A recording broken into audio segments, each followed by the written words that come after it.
इयत्ता तिसरी विषय परिसर अभ्यास घटक दिशा व नकाशा. बालमित्रांनो, आज आपण भारत या देशाविषयी थोडीफार माहिती बघणार आहोत.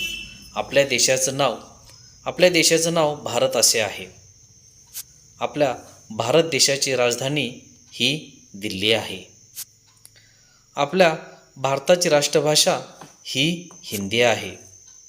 आपल्या भारत देशामध्ये एकूण 28 राज्ये व 8 केंद्रशासित प्रदेश आहे. ही भारताची थोडीफार माहिती झाली. यानंतर आपण ज्या राज्यामध्ये राहतो आणि त्या राज्याच्या शेजारी आपल्या राज्याच्या शेजारी जी राज्य आहेत त्या संदर्भात आपण थोडीफार माहिती बघूया. बघा, हे कोणतं राज्य आहे? हे कोणत्या राज्याचा नकाशा आहे? हे आपलं महाराष्ट्र राज्य आहे. आपल्या महाराष्ट्राची राजधानी कोणती? तर मुंबई ही आपल्या महाराष्ट्राची राजधानी आहे. आपल्या महाराष्ट्राची उपराजधानी कोणती? नागपूर ही आपल्या महाराष्ट्राची उपराजधानी आहे. महाराष्ट्राची राज्यभाषा, आपल्या महाराष्ट्राची राज्यभाषा ही मराठी आहे. अशा पद्धतीनं हे आपलं महाराष्ट्र राज्य. यानंतर महाराष्ट्राच्या सीमेला लागून जी काही राज्ये आहेत त्या संदर्भात आपण थोडीफार माहिती बघूया. बघा, महाराष्ट्राला लागून असणारं हे पहिलं राज्य. बघा, हे काय आहे? पहिलं राज्य. ओळखा पाहू, हा कोणत्या राज्याचा नकाशा आहे? या राज्याचं नाव आहे मध्य प्रदेश. हे राज्य मध्य प्रदेश आहे. त्यानंतर या मध्य प्रदेशची राजधानी कोणती? तर मध्य प्रदेश या राज्याची राजधानी भोपाळ आहे. मध्य प्रदेश राज्य कधी स्थापन झालं? तर मध्य प्रदेशची स्थापना 1 नोव्हेंबर 1956 या दिवशी झाली. या राज्याची राज्यभाषा आपल्याला बघायची आहे. तर मध्य प्रदेशची राज्यभाषा ही हिंदी आहे. अशा पद्धतीनं हे महाराष्ट्राला लागून असणारं, महाराष्ट्राच्या उत्तर सीमेला लागून असणारं हे राज्य आहे. त्यानंतर महाराष्ट्राच्या सीमेला लागून असणारं आपल्याला दुसरं राज्य बघायचं आहे. हे आहे दुसरं राज्य. ओळखा पाहू, हे कोणत्या राज्याचा नकाशा आहे? या राज्याचं नाव आहे गुजरात. गुजरात या राज्याची राजधानी आपल्याला बघायची आहे. गुजरातची राजधानी ही गांधीनगर आहे. त्यानंतर आपल्याला हे जे गुजरात राज्य आहे हे कधी स्थापन झालं?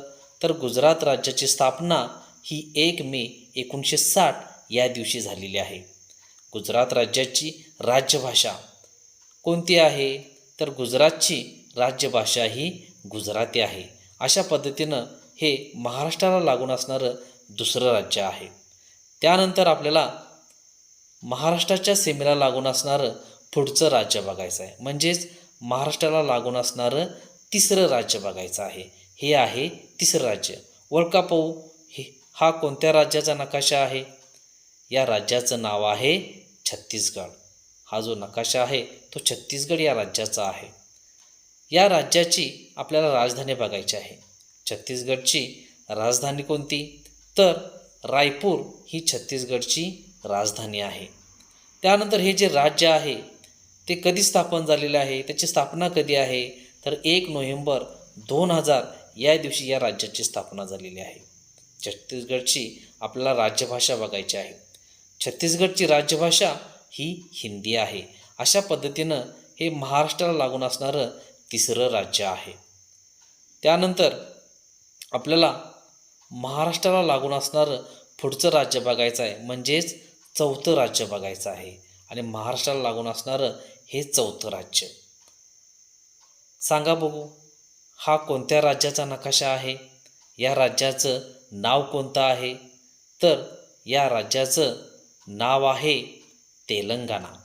तेलंगणा हे आपल्या महाराष्ट्राच्या दक्षिण दिशेला लागून असणारं राज्य आहे. तेलंगणा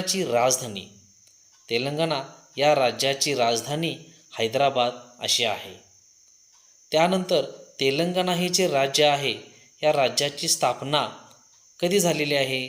तर तेलंगणा हे राज्य 2 जून 2014 या दिवशी स्थापन झालेलं आहे. त्यानंतर तेलंगणा हे जे राज्य आहे या राज्याची राज्यभाषा आपल्याला बघायची आहे. तेलंगणाची राज्यभाषा तेलुगू आहे. अशा पद्धतीनं महाराष्ट्राला लागून असणारं हे चौथं राज्य आहे. त्यानंतर आपल्याला महाराष्ट्राला लागून असणारं पुढचं राज्य बघायचं आहे. महाराष्ट्राला लागून असणारं 5वं राज्य हे आहे. हा कोणत्या राज्याचा नकाशा आहे? या राज्याचं नाव काय आहे? तर या राज्याचं नाव आहे कर्नाटक. या राज्याचं नाव काय आहे? कर्नाटक. कर्नाटक हे महाराष्ट्राच्या दक्षिण दिशेला लागून असणारं राज्य आहे.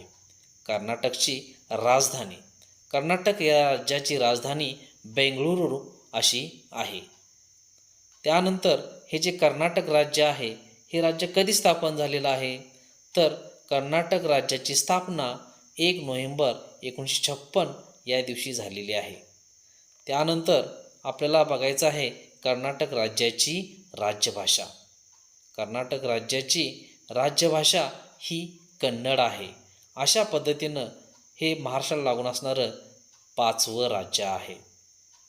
महाराष्ट्राला लागून असणाऱ्या 5 राज्यांची आपण इथं काय केलेली आहे, थोडीफार माहिती बघितलेली आहे. धन्यवाद.